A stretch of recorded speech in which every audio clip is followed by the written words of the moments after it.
سلام رفیقای گل، امروز باز اومدیم با 3 ساعت تو اسنپ کار کنی چقدر گیرت میاد. الان ساعت 10:40 است.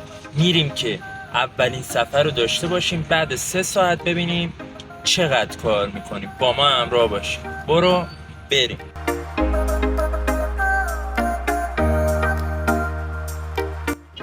سلام بچه ها. خب اولین سفرم رفتیم که 47,000 تومن بود. میریم برای سفر دوم در ضمن. الان ساعت 11 هم هست. بریم برای سفر دوم، برو بریم.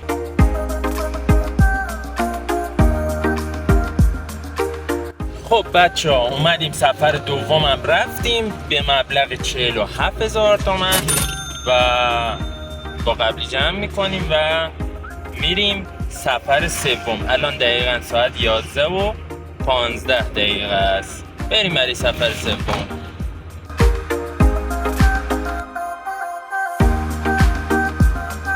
خب سفر سوم هم تمام کردیم. مبلغ 69,000 تومان به حساب واریز شد. ساعت 11:46 است. میریم برای سفر چهارم. برو که بریم.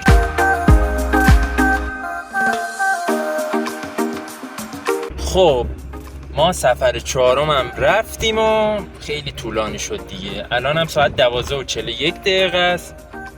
این سفرمون هم شد 107,000 تومان و اضافه شد به مبلغای قبلی. خیلی خستمون شد و هوا هم خیلی گرمه. ساعت 12:41 است. خیلی گرم. بریم یه نوشیدنی بگیریم بیاریم. بچه ها زدیم بغل یه استراحت، یه نوشابه هم گرفتیم. حالا سینه شیشه‌ای میخواستم نداشت، این مجبور شدیم نوشابه خنک باشه بگیریم و ماشینم یه ذره آب ریختیم روش که این همه رادیاتش داغ میکنه یه حالی کنه. حداقل بریم برای سفر پنجم. روز خوبیه.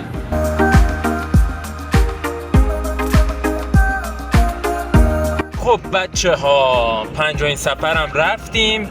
92 تومن بود که اضافه میشه به قبلیا و کل جمع مبلغ میشه این بغل. و کل مبلغ که این بغل هست ما یه 24,000 تومن نوشابه خریدیم و 10 لیتر هم بنزین زدیم که آزاد حساب میکنیم. شاید بعضیا کارتسوخت نداشته باشن که یه حدود 30,000 تومن شد. اون 30 با 24 54,000 تومن منهای این میکنیم و درآمد خالصمون میشه همین قدری که میبینید. این بود 3 ساعت ما در کار در اسنپ. حالا اگر دوست داشتین از این کلیپ ها و حمایت کردین پارت های دیگر رو میذاریم مثل 6 ساعت 9 ساعت و 24 ساعت. امیدوارم حمایت کنین و دوستارتون سیناکسی.